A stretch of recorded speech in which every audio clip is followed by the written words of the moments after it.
Mundane Guy asks, what's your favorite Pokemon?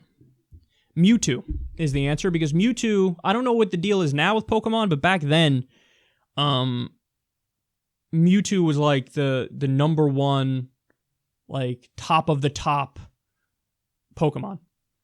And there was like a mystique around him because like nobody had him. Oh shit, are you trying to get Mewtwo? Oh my god, did you get Mewtwo? I think when you beat the game, you got him. So he's always been my favorite. He's always been the elite, the number one Pokemon. Okay, Joe Condon asks, about 6 months ago, as well as watching your videos daily, I started actively seeking out more conservative and libertarian channels and speakers to watch and listen to. I did this to try and test my points of view, and this led me to think about certain issues in a different light. My question is, do you also do this, or have you done it in the past? The answer is, of course, yes. Absolutely. My views are shaped by, honestly, views from all over the political spectrum. I happen to have come to certain conclusions about, certain corners of the political spectrum, but no, absolutely there's influence from people that I disagree with. And I mean, when I started learning about politics and economics, I read a lot of Austrian economics shit. So it's not like there's been no influence in my thinking from right-leaning thinkers, but there are certain kinds of people with certain ideologies that I think are just so comically off base that there's nothing to learn from them. There's just mockery to be had. For example, fundamentalist religious folks. There's nothing to be learned there. They want to control everybody's life and their personal life, and they believe in fucking fairy tales. So those are voices I don't listen to and try to challenge myself, but I always listen to libertarians to try to challenge myself. People who are right-leaning on economic issues and stuff like that. So, and I've also been challenged from the left, of course. There are people who are Marxists who I've listened to, and I go, okay, where do I think they're right and where do I think they're wrong? So, yes, I'm constantly challenging myself and testing myself and seeing, if I can grow as a person and learn more and develop a more coherent ideology. And yeah, I think that's just part of being a person and being involved in politics and economics to the extent that I am. David Emsch asks, Kyle, out of all the issues in the world today that you discuss on your show, if you had to name one issue that keeps you up at night the most, what would it be?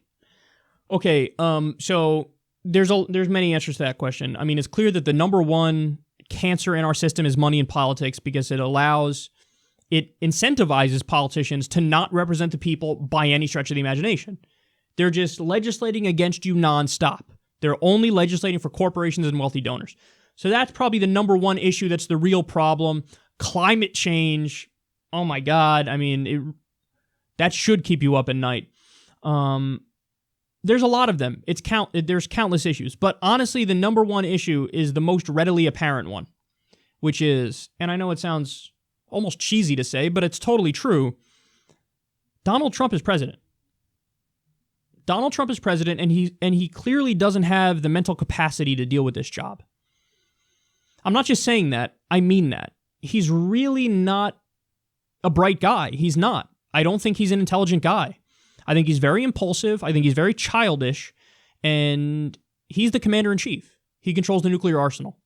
And, I think the North Korea issue is probably the main issue where I'm like, whoa.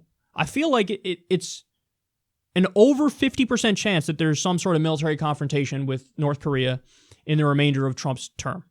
So that really is the number one issue at the moment that keeps me up at night. Mace Windu asks, would you accept a professor position like David Pakman did? Answer, no. Not at all. No. I actually have recurring nightmares of being back in class and being on a college campus. I have a recurring nightmare about that. They're like, I just can't get out of class. I don't know why. It's a deep-seated fear. I guess I never liked how confining it was to be in class and have all these rules and the teachers and, you got to listen to them. I don't like that. I have sort of an inherent issue with authority where, no, I want to do it this way. Fuck you. I don't want to do it that way. So I have recurring nightmares of being back in class, and even to be a professor on a college campus, that means you do have a boss above you telling you, so no, not interested. But I would give a speech, and I would give multiple speeches.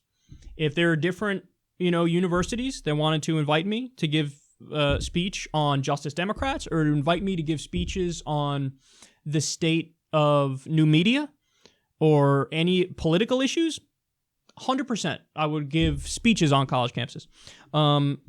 Next, is the term libertarian left a contradiction? Drew P. asked this question. The answer is no, Drew, but that's a great question. And here's why it's not a contradiction. It's referring to two different issues. So the libertarian is referring to social issues. The left is referring to economic issues. So libertarian left means libertarian on social issues, drugs, abortion, I guess you even throw foreign policy in there. Libertarian leaning. Okay, so that means live and let live, let people do what they want. If they're not fucking with you, don't fuck with them. Libertarian, and then left is economic issues. Free healthcare, free college, living wage, regulate Wall Street, yada yada. So there's libertarian left and there's authoritarian left, and there's libertarian right and authoritarian right. So I think libertarian leftism, that's generally where I fall on the political spectrum. We've taken the politics quiz that shows that.